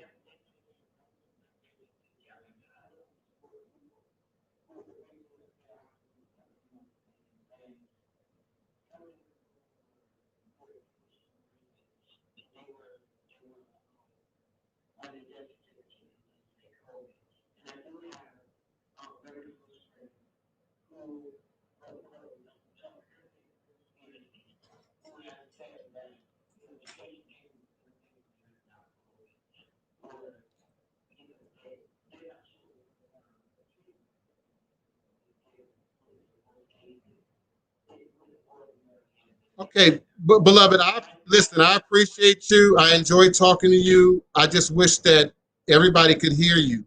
And too many people are saying they can't hear you. So I just can't broadcast dead air. You know what I'm saying? But all of what you're saying, beloved, is not accurate. Even in how you told the story. People go into the hospital all the time and get other infections. In fact, if you do your homework on hospitals and the exposure to infections in the hospitals, that's not unusual. So if you're dealing with a pandemic that no one has ever dealt with before, all you got to do is look back in history. Look at the Black Plague. Look at the bubonic plague. You know, so people go into the hospital and get other viruses. That's not unusual. That's not unusual. And if people are having diabetic complications or heart complications or some other complications that end up in the hospital only to find out that they have COVID or to be exposed to somebody with COVID in the environment when COVID wasn't even controlled. And let's keep it real. COVID ain't really controlled now. We like to think it is. And our politicians like to lead us to believe it is. But COVID is not even really controlled now. So I'm just not getting any meat that says that these conspiracies are real in any way. And I'm also very hesitant to accept anything that Donald Trump agrees with. So if Donald Trump agrees with you, it's something wrong with the story. There's something in there that don't make any sense. And I don't understand why we are so quick. Well, I do understand. We just said it. We've got to look at mental health. We've got to look at our history. We got to look at the fear that we have been made to live in, to exist in. And so we don't trust anything. And we're more likely, like the Bible said, to accept the lie before we accept the truth. Even when we look at gossip, all of us will agree that the lie will travel so much faster than the truth. So much faster than the truth. We can set up a scenario right now. It'll be viral by the end of the day if it have all the right elements, if it have all the right components. And we see it every day. Every day. The whole Karen thing, has turned into this big popular pop cultural thing now. And so we're now applying Karen to scenarios that are completely fictionalized because they are entertaining, or because they are humorous, or because they draw likes and they draw follows, and that don't make it true. It just does not make it true. So I'm very left brain. I say it on this show all the time. I'm very left brain. For a spiritualist, I'm not all that right brain. Things have to make sense to me. I'm from the school of Judge Judy. If it don't make sense, it's probably not true. It's probably not true. And I have to have facts. I have to have detail. I have to have information. Yes, discernment is key. Discernment is key. Everybody doesn't have discernment. Discernment is a critical component to wisdom. Discernment. So I get it. I do. Yeah. That's another one of those staph infections. Cocoa Monday. That's another one of those things, beloved, that you can easily pick up in the hospital, misinformation, and come home with, or give to other people in your family. It's just never been a pandemic. So some of us are aware of it. Like, for instance, I got several nurses and medical professionals in my family. They're aware of some of these things that don't make the headlines. But we're talking about a pandemic of global proportions. So yeah, there's going to be some information that's put out there, that's presented out there, that's going to grow, that's going to change, that's going to evolve. But I am just not one to buy into it. Okay, how many people that have had a flu shot have come down with COVID-19? That don't make any sense, Denise. People take a flu shot. The idea of a flu shot is so that your body builds up immunity to the real flu. So what's in a flu shot is not real flu. The life has been taken out. The body has been taken out. It's just a copy, a mirror image of. Now your body is supposed to develop antibodies so that when you do get the flu, you have a layer of protection. So some people get flu-like symptoms. They might get a headache, or they might feel a little weird when they get the flu shot. But no one gets a flu shot and ends up with COVID-19. I don't know where y'all are going to the hospital, or if y'all are just regurgitating internet stories. But I live blocks away from UMC Medical Center here in New Orleans. I know people who work in UMC Medical Center here in New Orleans, doctors, nurses, people that work in the coffee house, people that work in janitorial. I'm not understanding where y'all are getting some of this information. Okay.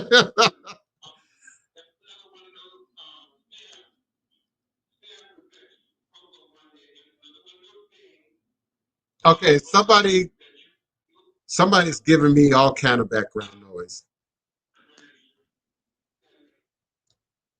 Thank you. I don't know who that is, but please stop. DP is asking, but why is it so powerful?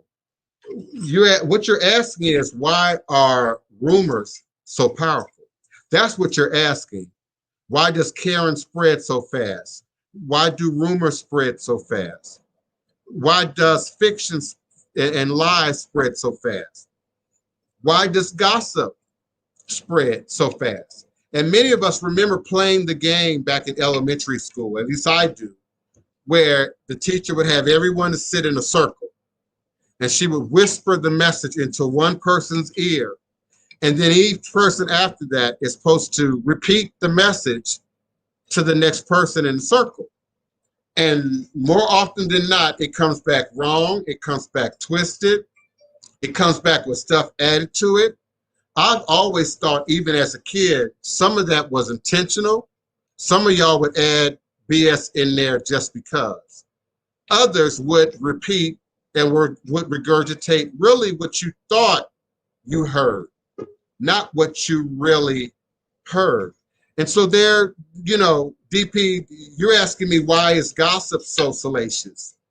Why are viral posts so salacious? What makes her rose picture more viable and more viral than your rose picture? What makes his picture of a cup of coffee more viral oriented than your picture of a cup of coffee? It's a magic that many of us want to know.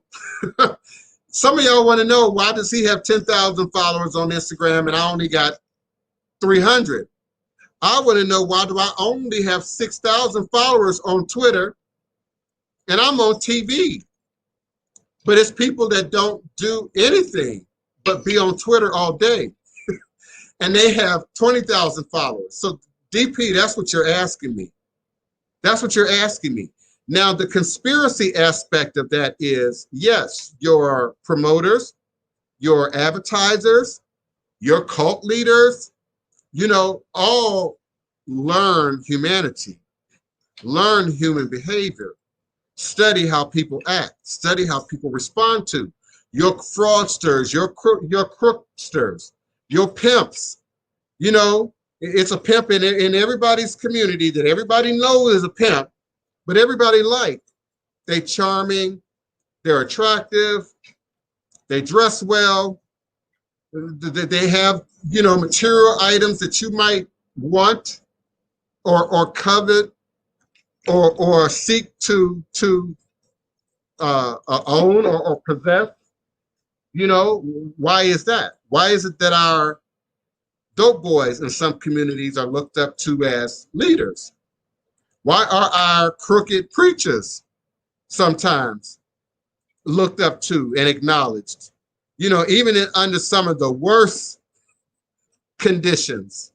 Look at how quickly the Eddie Long story came out, blew up, disintegrated. The man, may he rest in heaven, died. And now nobody hardly even talks about that story. Why is that? That DP, that's what you're asking. So yeah, it is about psychology. It is about manipulation. And you asked, I believe it was, about Yemi, which I really can't go into a whole lot of detail on Yemi, live on air. And then dreams and dream interpretation. It goes back to the head. It goes back to consciousness. And there's more to our head, to our consciousness, than just ABCs, 1, 2, 3, than just what your mama taught you between birth and 6, you know, what you experienced, you know, from kindergarten to high school graduation. You know, there's this thing called life. And then once we become, quote unquote, adults, particularly here in the West, and we say, well, everybody has an opinion. But we say everybody has a right. We say, you know, our freedoms cost us, if you really want to think about it. Our so-called American freedoms cost us a lot. And so the idea that anyone can speak, anyone has a voice, anyone has an opinion, anyone can grow, everyone has an opportunity, that's the quote unquote American dream. And so we also look at that in terms of what people say. We live in a country where we claim free speech. DP, I'm not sure what questions you have or want to ask about Yemi. So I need you to call in. I need you to be live on air. You're asking me initiated questions. So I need to know, what is it you're asking me about Yemi? And I need you still to be more specific about what you need me to say as it relates to dreams. Okay, misinformed lives in the first epicenter. Okay, what do you mean the first epicenter? Because New Orleans was an epicenter. New York City was an epicenter. So come on now, beloved. Come on. And you work in the hospital or you live in New York City? I need y'all to be more specific with these questions now. No, freedom is not free. Freedom costs us a lot. And freedom requires us to sometimes give a pass, sometimes to be polite to, sometimes to give opinion and give a regress to things that don't always line up with what we believe or what we might want. The whole idea of voting, someone's always going to be, okay, you say you're called in, but I don't see anybody on the phone line with their hands raised. If you're on the phone line and you have a question, comment, or request, I need you to press the number 1 on your telephone keypad. This will alert me that there is a caller in queue. It will give me an opportunity to open your mic. Now, do you have a sense of humor, beloved? And can I use that as an example? Now, I've been saying those very words for close to 13 years. Close to 13 years. How many people hear me say that? How many people actually know my call-in phone number? But I say it every day. I say it several times a day. And I say, press the number 1 on your telephone keypad and I'll. So that's how we view information in the West. We only read the subject. We only read what's important. We only pay attention to what jumps out at us. And yes, the advertisers know that. The promoters know that. Scientists and psychologists know that. And so that has to come into the equation, beloved, when we're addressing how we see and interpret this information. Area code 510. Who's calling and where are you calling from? Hey, Deja from California. I do have a question. This DP? Okay, but okay, now what you just said, doing too much at once, that's a Western condition. Some people might even say we are entitled. I'm gonna say we, this ain't just you. We are entitled to even be able to say, oh, well, I'm doing too much. That's a Western notion.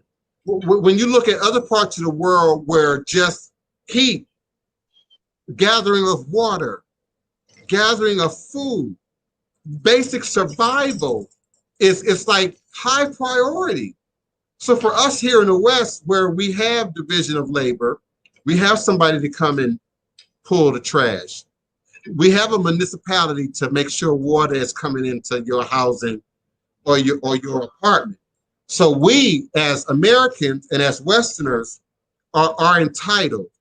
Just like we say Karen is entitled, we're entitled to say, oh, I got too much going on. I got too many windows open. I got that's a Western.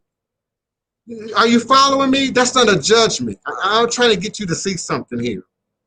Are you with me, DP? Yeah, I'm here, but I just think it was too much. Speak up, I can't hear you. Okay, yeah. My question about the Yami Oba was that, hopefully, I don't know if I can answer this or whatever. How do you know if the ancestors was talking to you or if Oh. or if like how are you concerned that are teaching you in your dreams? Okay, now that's a great question, but I have to respond to what you said first. What does Iyami have to do with that?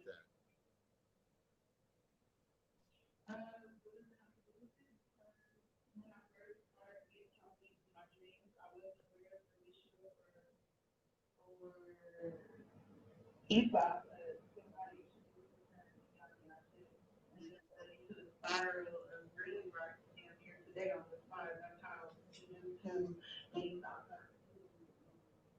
So I'm wondering, do they talk in your dreams? How you know if it really is them or not?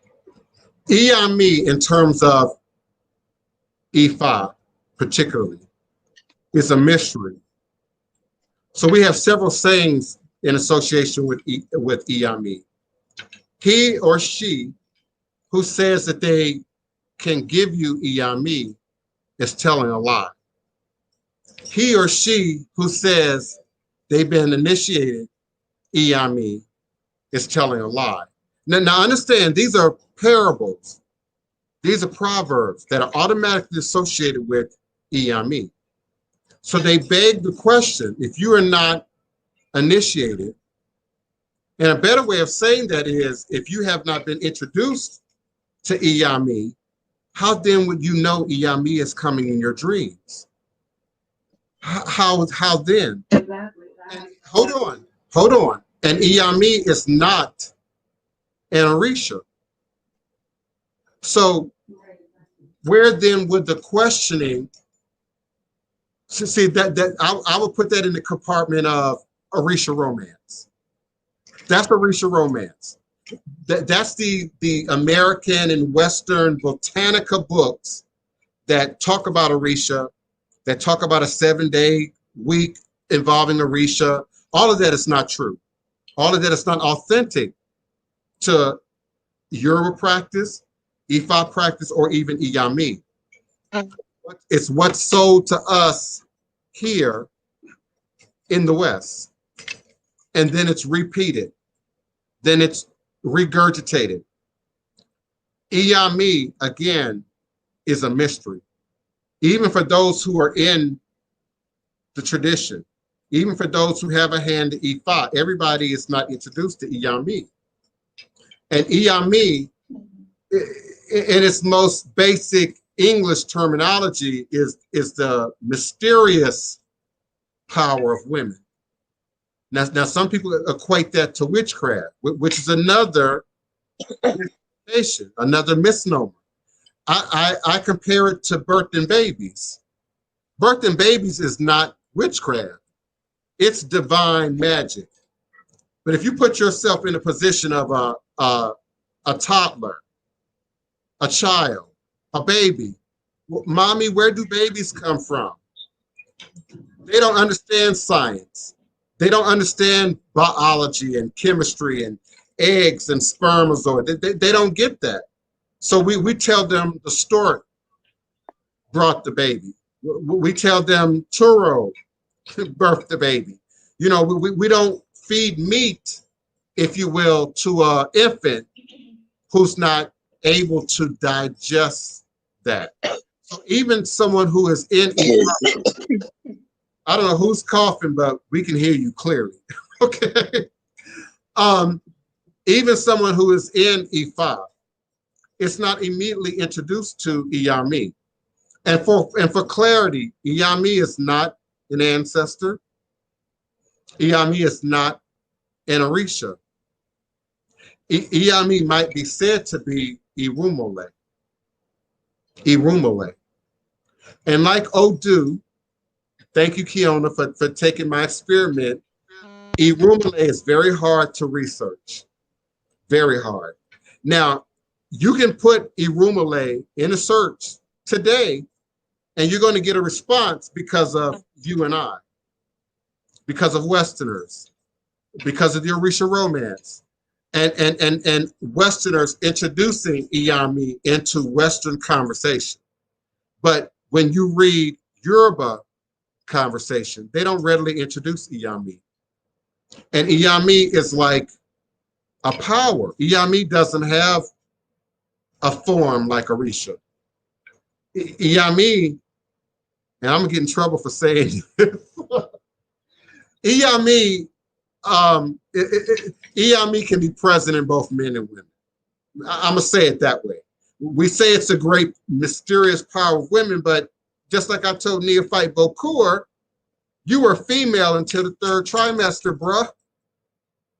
Your body was entirely female until the 3rd trimester of your mother's pregnancy. So we all got Yemi. We all got a party of our great mothers. But it's only when it's highlighted that we acknowledge Yemi. It's only when it shows up that we acknowledge Yemi. And I'm not going to be the guy to break tradition on air. I'm just not. Okay. I'm just not. I'm giving you the best I can without violating on the Yemi. But if I can answer your question more directly, Yemi is not speaking in your dreams. Okay, cool. So I had a dream, and it was never really Yemi, but I was telling him about my dream. He just writing things and this was years ago. And so I got to bring it up to you because I just thought that you posted a picture and saying the same thing. I just thought. Okay, now, and I appreciate it. Please. I hope you're not offended in any way. I appreciate it. Questions like yours help to educate everybody. I just got because of my genetics, I just got a heaviness about my personality. So don't be offended. I appreciate your question. Now listen, you use 2 words together. You said Yemi, Aj. Those are 2 different things, beloved. 2 different things. Okay, and Aj can be affected. Aj can affect, I'm sorry, Yemi can affect Aj. But Aj and Yemi are not the same thing. In fact, Aj is viewed like a power, like an Orisha, but not Yemi. Yemi is more primordial. It's more immortal. And your immortals don't take on form necessarily. They're the originators of the originators. Islam, for instance, says we don't paint God. We don't depict God. We don't create graven images of God. Who can define God? Who can define Yemi? So no. But I like your question. Now, Orisha, perhaps. And again, Orisha that you haven't been introduced to, that's tricky. Or reading about Orisha and then dreaming it, I would equate that to I'm reading about Brazil and then I have a dream that I'm lost in the Amazon. Right. Is there a real connection there? Go ahead. So then my last question is, so when I had the reading by you and you mentioned Aj, so that was just more of the deity, that's just more of the power that you're talking about? Aj represents luck. If I in dirty English, because Aj is just like blessing, just like prosperity, just like gifted. What does that mean exactly? And where do we draw this is the beginning of prosperity, and this is the beginning of being blessed, so Aj is really much bigger, but when we try and translate it into English, luck. So yes, Yemi can influence luck. Your great mothers can influence luck. My grandma could pinch my mother's mother, whose birthday was yesterday. 90 seconds. May she rest in her room. Could pinch a penny until Lincoln hollered. That's Aj. And I now can invoke that power, can invoke that skill. That's Aj. And you might say, well, that Aj was passed down through the Yemi that's present in your family, that's present in your lineage, that's present in your blood. So somebody with Aj might be particularly gifted, might be particularly skilled, might be particularly blessed, if you will, in ways of which we usually associate with prosperity, being blessed. Things are always going well for. Now, in Hoodoo, and here in the South, and New Orleans Voodoo, we might say mojo. helped me get my mojo back. I dated this guy and he's, you know, and I lost my mojo. I married this man and got pregnant and lost my mojo. So that might also help you to better understand what Aj is and how Aj shows up. But Iyami, the power of your mothers, your great mothers, can show up anywhere. You might say Holy Ghost. You might say Holy Spirit. You might say Iyami. Does that make sense? Yes, that makes sense. Thank you. I appreciate you and your question. That was really, really beneficial to the show. It also gave me an opportunity to address what's commonly asked. Now, I'm still needing some clarity. Oh, well, you did get into clarity about your dreams. You want to document your dreams, beloved. Deja, document your dreams. If you're not writing them down, if you're not keeping a journal, you're losing it. You're losing the magic of it. You're losing the value of your dreams. And often, your dreams will not make sense until later. Sometimes months later, sometimes years later, before things begin to line up and make some order. For those who keep a regular journal, you even see your own journey in your journal. You see yourself grow. You see yourself change. You go back and read something you wrote 3 years ago and you might not even recognize it. You might swear you didn't write it. So journaling is critical to understanding dreams. And for someone who's not initiated in Orisha or Loa, journaling is critical.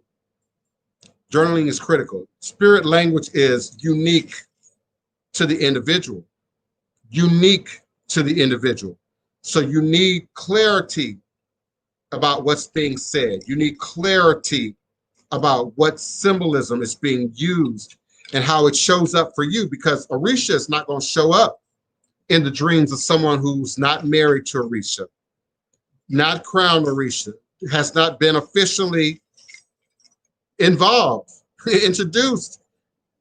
Orisha's not going to show up in the same demonstration. It's not going to show up in the same way. But it's a very common question. It's a very common area of intrigue. Come on, y'all. Give me your questions, your comments, area code 661. Please forgive me, beloved. Area code 661. Who's calling and where are you calling from?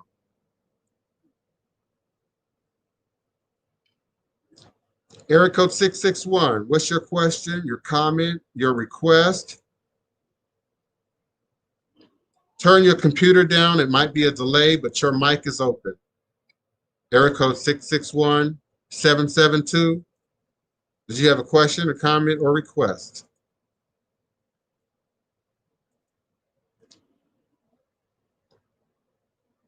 Yeah, if you don't remember your dreams much, it's really important to keep a journal. It's probably even more important to keep a journal than ever if you don't often remember your dreams well. Your mind, as powerful as it is not a computer, and it's not going to be able to remember and piece all those parts together without you keeping some record, without you documenting what's happening and what's being said. Sometimes, Kiona, we have deja vu, and in that moment, Hoodoo occultism, you'll remember dreams, you remember visions that you had years ago, and then they will make a whole new level of sense to you. They'll bring a whole new level of clarity. But keeping a documented journal is really useful. It's really beneficial. So listen, y'all, I'm getting hungry. I'm about to move forward. I appreciate everyone who's called in and participated and offered your questions and your comments during the course of the show. It's been another really great show. I appreciate being here with you and for you. I've got some ancestral work and divination to address. We're moving forward with the work. I'm truly grateful for those who are doing the work individually and collectively here as a part of the House of Divine Prince. I think I said in the last show that I'm opening up the new space in the coming days, in the next 14 days. So please send your request by email. You just can't show up at the door.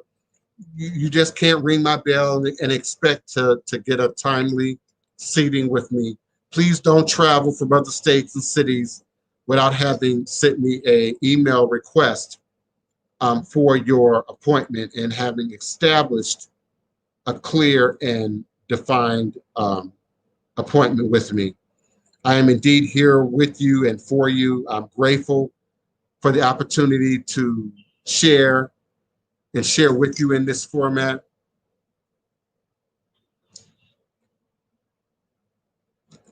Oh, wow, that's a great dream, DP.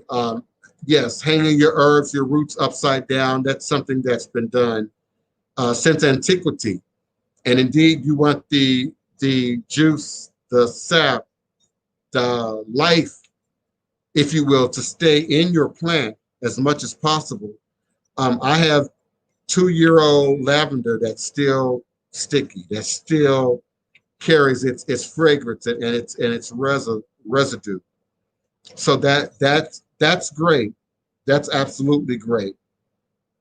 And always confirm, just as the Bible says, test the spirit. Test the spirit. Test the spirit. Know where the spirit comes from. Know where the spirit originates. Know what the spirit is trying to bring you, teach you, offer you. Always test the spirit. I appreciate your usage of the magical book. So remember, the magical book says to test the spirit. Always test the spirit. I appreciate you.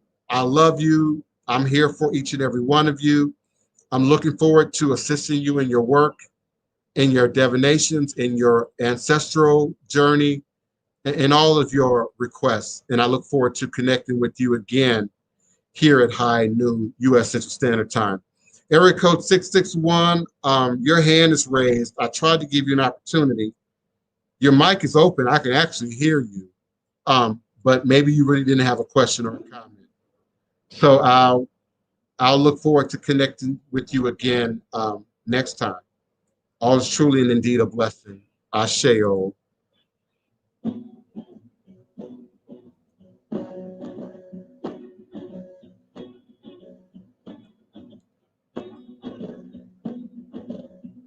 Thank you. Thank you as well. All is a blessing. Neophyte vocal. You didn't have a lot to say today. You must be working. Yeah, I'm out here stuck in Kansas.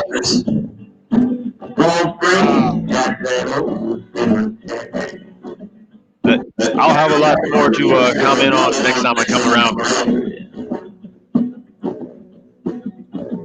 Hold on for a second. Yes, sir. Build a fire on the fire when a black cat scratched at you under a full moon that blue. I was trying to kill the song and I can't. I was trying to turn the volume down. And for some reason, I just can't. So come back with that. Hold on.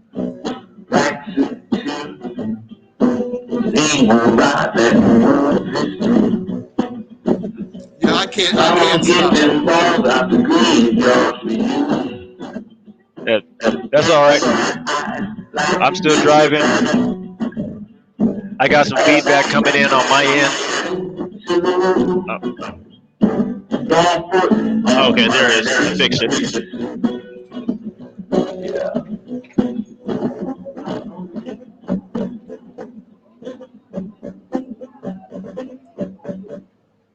Okay, there we go. I got the volume now. What were you going to say, Neophyte Bokur? Oh, not too much. We got great topic today. X and Y chromosomes is what I wanted to add in to that. You're absolutely right. When we are in the womb, we are all female until it is designated which genome we're going to actually carry when we're birthed, distinguished by either XX chromosome or the XY chromosome. But a lot of people don't necessarily attach the spiritual part in the science when it comes to that area. Our DNA is all science. Even when we were talking about the experimenting, when the experimentation of people when you go into the hospital, when you get a panel of tests done, that's the experiment. But we don't use that language when we're addressing the doctor, or when the doctor is addressing us. The doctor's not going to say, "Oh, we're going to run some experiments on you." No. You push that out of the way. But when the doctor says we're going to run some tests, it's softer language and we accept it. But it's still an experiment, right? So we've got, again, I always say this: vocabulary. Do your homework. Do your shadow work. Detox is more than just detoxing your body, like as far as getting hydrated and things of that nature, but you're also expelling all of the different DNA that you take in. Our body is a sponge, our skin is a sponge, and it takes in everything. So if you're standing outside, somebody coughs, you're going to absorb that too, and your body's going to break that down in its necessary organs inside of our body. I like to say context matters. Yes. Content matters, but also context matters. And we live in a society, unfortunately, Americans, whatever your ethnicity, where we like to play around with context. We like to play around with the content. And it has become a part of our media. It has become a part of our politics. It has become a part of the dynamics by which we process information. So we've got to be careful about proliferating these stories, about promoting, these untruths, about promoting this stuff that further keeps us as a community disenfranchised, that further keeps us as a community disempowered. I appreciate that, beloved. Listen, I'm starving, like diabetic starving. So I've got to move forward and get me something to eat. And I appreciate you. I appreciate everyone. And we'll do this again. Yes. All is a blessing.